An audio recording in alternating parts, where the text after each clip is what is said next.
Une pandémie est une épidémie qui affecte une partie significative des populations sur une région importante du globe terrestre, plusieurs pays, voire plusieurs continents. L'histoire de l'humanité regorge plusieurs pandémies de toutes sortes qui ont eu lieu, avec des unes plus meurtrières que d'autres, pouvant faire plus de 50 millions de morts durant leur passage. Du pandémie de la peste justinienne, de la grippe espagnole, en passant par le choléra et le sida, qui aujourd'hui frappent encore, voici le coronavirus et les pandémies les plus meurtrières dans l'histoire de l'humanité. Le Covid-19 est un virus géant connu pour causer la maladie.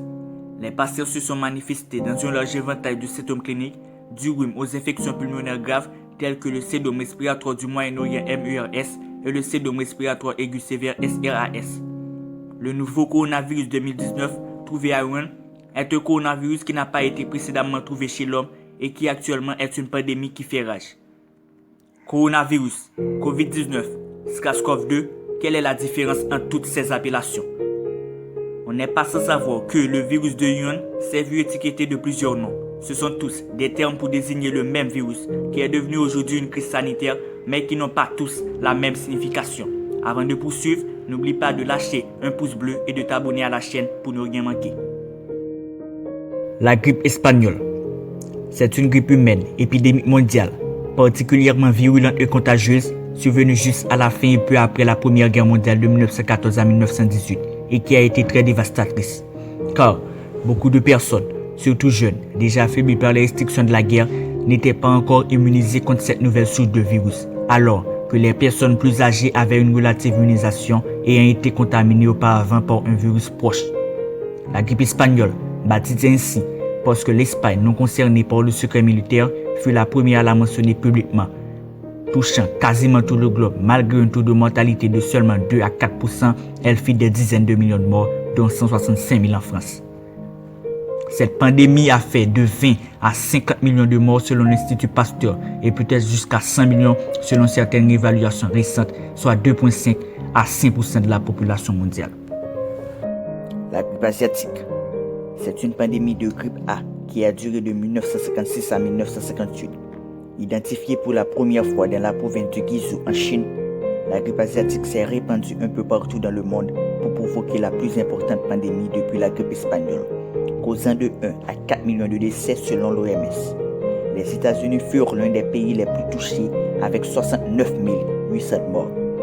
Sa souche a ensuite évolué, entraînant une autre pandémie de 1968 à 1969, dénommée la grippe de Hong Kong, tuant environ 1 million de personnes. Due au bacillus hircine, la peste est une maladie affectant de très nombreuses espèces de rongeurs, les rats en particulier. Sa transmission se fait d'animal infecté à animal sain par piqûre de puce. Elle peut être transmise à l'homme par piqûre de puce infectée. La première pandémie pesteuse historiquement attestée, qui dura 226 ans, atteint le Moyen-Orient et l'Europe en 541, sous le règne de l'empereur byzantin Justinien, d'où son nom, peste de Justinien. Les témoins historiques donnent l'Éthiopie et l'Égypte comme point de départ de la pandémie. Dans un blog publié le 1er novembre 2010 par Laurent Testo, on nous fait savoir qu'en 542, alors que Constantinople compte 10 000 morts par jour, l'historien byzantin Procope de Césarée rapporte que les domestiques n'avaient plus de maîtres et les personnes riches n'avaient point de domestiques pour les servir. Dans cette ville affligée, on ne voyait que maisons vides et que magasins et boutiques qu'on n'ouvrait plus. Tout commerce pour la subsistance même était anéanti. L'empereur Justinien lui-même tombe malade, mais survit.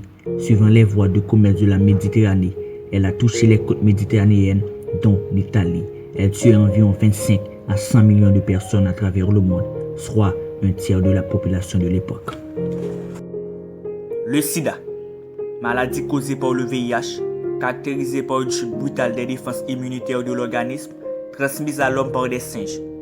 Apparu en 1920 à Kinshasa et devient une pandémie à partir de la fin des années 1970. Il n'existe pas de moyen de guérir de cette infection, mais des traitements à base de médicaments antirétroviraux peuvent permettre aux personnes atteintes de mener une vie normale. À ce jour, le VIH a fait plus de 36 millions de morts et continue d'être un problème majeur de santé publique. Le choléra. le choléra est une toxicodéfection entérique. Oh non. Passons de Wikipédia. Selon l'OMS, le choléra est une infection intestinale aiguë due à l'ingestion d'eau ou d'aliments contaminés par le bacille Vibrio cholerae. C'est du latin. Considérée comme la plus dévastatrice des grandes pandémies historiques, surtout la troisième pandémie de choléra qui, à elle seule, a fait plus d'1 million de morts en Russie. L'OMS estime que plusieurs millions de personnes contractent le choléra annuellement. Et je vous le dis en vérité, aucun continent depuis ses débuts en 1817 n'a été épargné. Le monde subit actuellement sa 7e grande pandémie de choléra et l'Afrique est la principale victime de ce fléau.